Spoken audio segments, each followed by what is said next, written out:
Hello दोस्तों, मैं Sarla Yadav SY Hindi platform channel पर एक बार फिर से आप सभी का हार्दिक अभिनंदन करती हूं। और आज के इस वीडियो लेक्चर में हम पढ़ेंगे अध्याय नंबर 15 और ये अध्याय नंबर 15 है अभिव्यक्ति और माध्यम का। और ये हम पढ़ रहे हैं HPSC PGT हिंदी के लिए। और अभी मैं एक ही जगह पर बैठकर ये तीसरी वीडियो रिकॉर्ड कर रही हूँ। लेसन 12 लेसन 13 14 की मैं अभी रिकॉर्ड कर चुकी हैं, अपलोड नहीं की है। और मैंने सोचा कि आज एक ही जगह पर बैठकर, आज संडे है तो मैं ये सारी वीडियोस आपके लिए अपलोड कर दूं। तो दोस्तों, आप चैनल को ज़रूर सब्सक्राइब करें। अगर आपने सब्सक्राइब नहीं किया है तो बेल आइकन पर प्रेस भी कर लें। तो आज वीडियो अध्याय नंबर 15 पढ़ेंगे और अध्याय नंबर 15 में कोई खास नहीं है। और अगर प्रश्न दे तो यहाँ से प्रश्न भी दिया जा सकता है। तो यहाँ इस अध्याय का नाम है सवृत बायोडेटा, यानी कि हिंदी में क्या कहते हैं हम, सवृत मतलब बायोडाटा कह देते हैं। और एक इसके साथ क्या होता है, एक आवेदन पत्र भी होता है। तो अध्याय का नाम है सवृत या बायोडाटा व आवेदन पत्र। तो बायोडाटा का नाम आपने सबने सुन रखा होगा और बायोडाटा कैसे लिखा जाता है आपको उसके बारे में भी पता है। तो इस चैप्टर में ज़्यादा कुछ भी नहीं है, लेकिन फिर भी मैंने NCERT में से उन क्वेश्चंस को उठा रखा है जहाँ से प्रश्न आपसे पूछा जा सकता है। तो बायोडाटा को हिंदी में सवृत कहते हैं, ठीक है। अब आगे ने सवृत के बारे में क्या कहा है कि यह हो सकता है कि कोई अपना रास्ता चुने भी और उस पर अकेला भी न हो। राजमार्ग पर चलने वाला रास्ता नहीं चुनते, रास्ता उन्हें चुनता है। तो सवृत या बायोडाटा के बारे में ये विचार किसने कहा, अज्ञे ने कहा। तो ये HPSC पूछ सकती है कि ये कथन किस कवि का है, ये आपको याद रखना है। और इसका मतलब भी आप समझ गए होंगे। ये हो सकता है कि कोई अपना रास्ता चुने भी और उस पर अकेला भी न हो, ठीक है। राजमार्ग पर चलने वाला रास्ता नहीं चुनते, मतलब रास्ता उन्हें खुद आकर चुनता है, ठीक है। तो कितनी अच्छी बात है, ये अज्ञे ने कही है। अब यहाँ पर हम सवृत पढ़ रहे हैं। तो सवृत होता है किसी भी व्यक्ति के बारे में उसकी व्यक्तिगत जानकारियाँ एक सिलसिलेवार ढंग से व्यवस्थित होना ही क्या कहलाता है, सवृत कहलाता है। अब सवृत की कुछ विशेषताएं होनी चाहिए, जैसे कि जो भी आप कहीं बायोडाटा देने जाते हैं कि नौकरी लगने के लिए, आजकल बेरोजगारी बहुत है, तो जब भी आप बायोडाटा तैयार करवाएं तो बायोडाटा के अंदर सवृत का आकार न तो अधिक लंबा होना चाहिए और न ही अधिक छोटा होना चाहिए। सरल एवं सटीक भाषा का प्रयोग होना चाहिए, ईमानदारी पर आधारित होना चाहिए, आवश्यक सूचनाएं होनी चाहिए, अनुभव एवं ज्ञान का वर्णन होना चाहिए, क्रमबद्धता होनी चाहिए। तो ये सारे पॉइंट्स जो हैं आपके बायोडाटा के अंदर होने चाहिए।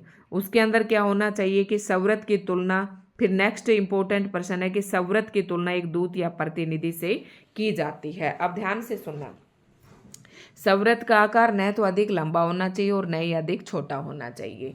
मतलब जब आप अपना बायोडाटा किसी के बाद भेजते हैं तो उसको बहुत ज़्यादा लंबा नहीं होना चाहिए, क्योंकि पता नहीं जो आगे बंदा बैठा है उसके पास इतना समय भी है या नहीं है।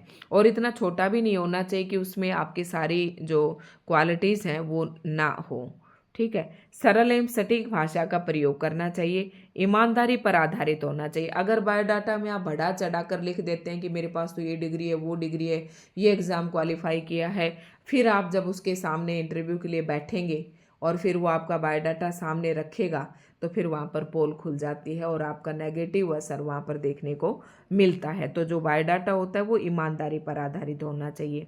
बायोडाटा के अंदर केवल आवश्यक सूचनाएं होनी चाहिए, अनावश्यक सूचनाएं उस पर नहीं होनी चाहिए। आपका अनुभव एवं ज्ञान का वर्णन, इसका मतलब है कि जो बायोडाटा आदमी बना रहा है उसको कितना एक्सपीरियंस है, किन किन बातों का ज्ञान है। मतलब एक्सपीरियंस, जैसे मैं मेरा बायोडाटा बनाऊं तो मैं अपना एक्सपीरियंस डालूंगी कि मुझे कौन कौन सी भाषाओं का ज्ञान है और किन किन चीज़ों का ज्ञान है। तो ये सब बातें भी बायोडाटा में होनी चाहिए और क्रमबद्धता होनी चाहिए।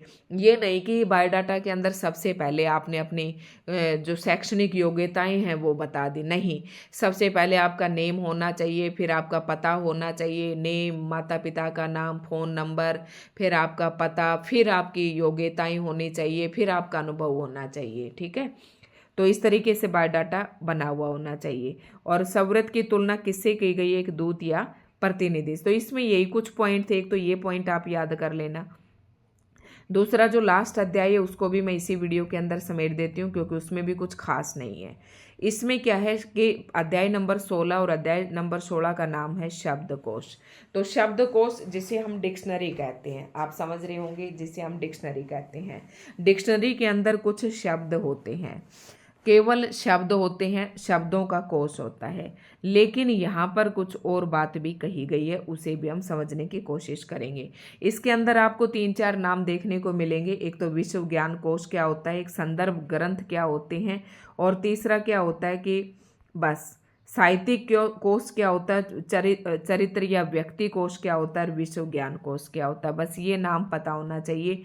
और एक इसका मतलब है कि कोश, कोश का मतलब होता है खजाना, और खजाना का मतलब है यहाँ पर सूचनाओं का खजाना, मतलब जो ज्ञान सूचनाओं का खजाना। एक बार इसे पढ़ लेते हैं कि क्या कुछ है।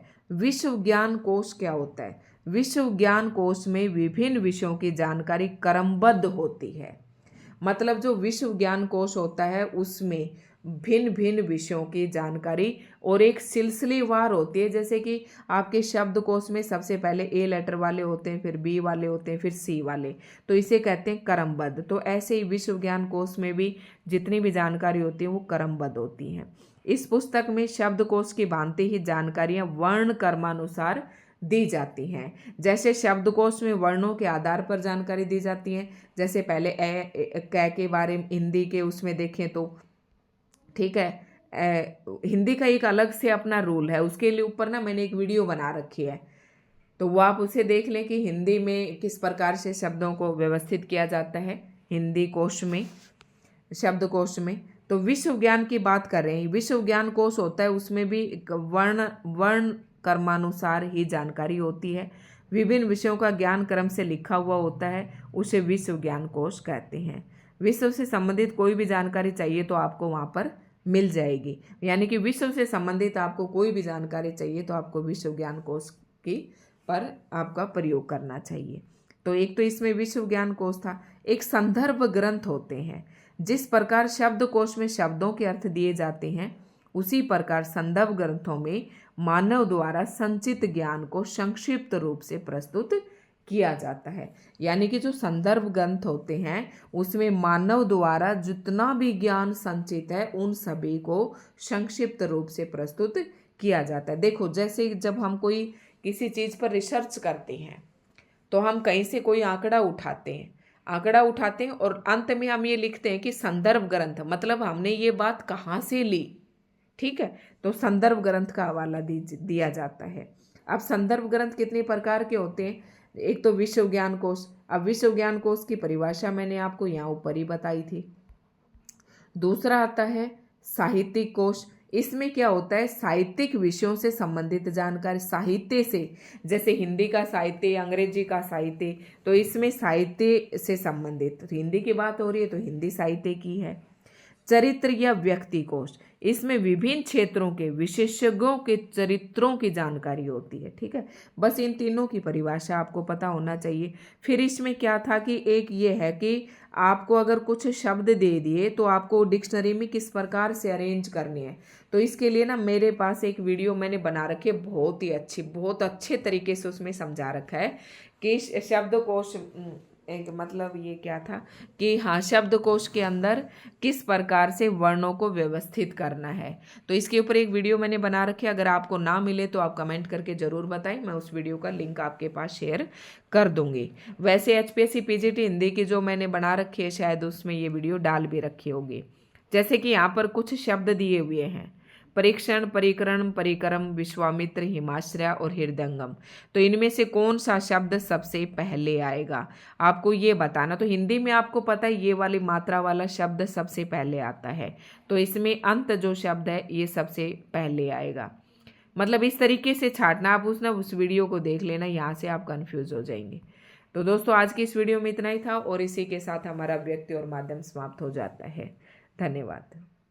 बस आप चैनल को सब्सक्राइब ज़रूर कर लें अगर आपने चैनल को सब्सक्राइब नहीं किया है तो। धन्यवाद।